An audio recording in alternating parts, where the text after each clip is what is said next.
Hola niños y niñas. Soy tío Agustín y quiero contarte lo que pasó cuando Nico se enfrentó a una gran tormenta en su jardín. Es una historia sobre el miedo, y sobre aprender a mantener la calma cuando todo a nuestro alrededor parece que se va a desmoronar. Vamos a comenzar. Ese día, Nico el colibrí volaba feliz entre las flores. El jardín estaba tranquilo, el aire era suave y todo parecía perfecto. Nico ya no tenía miedo como antes, se sentía seguro. De pronto, el viento comenzó a soplar. Las hojas se movían, las flores se agitaban y el cielo empezó a oscurecerse. Nico se detuvo. Algo no estaba bien. La lluvia comenzó a caer. Primero suave, luego fuerte. El viento soplaba con más fuerza y los truenos iluminaban el cielo. Nico sintió miedo. Intentó volar rápido.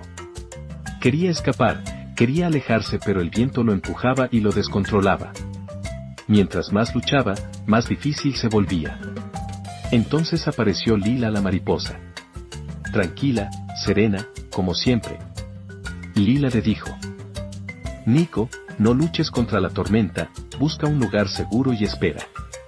Nico miró a su alrededor. La lluvia caía con fuerza y el viento no se detenía. Nico aprendió a confiar en su amiga Lila. Por eso la siguió en la tormenta. Ella lo guió hasta el tronco de un viejo roble. En su interior había un pequeño hueco. Nico y Lila se refugiaron ahí, protegidos de la tormenta. El viento seguía soplando afuera, la lluvia golpeaba con fuerza, pero dentro del roble todo estaba en calma. Nico respiró profundo. Y poco a poco, su miedo comenzó a desaparecer. Después de un tiempo, la lluvia se detuvo, el viento se calmó y el sol volvió a brillar. Nico salió lentamente. Miró el cielo, y entendió algo muy importante. No todo se vence luchando, a veces, la verdadera fuerza es saber cuándo detenerse y confiar.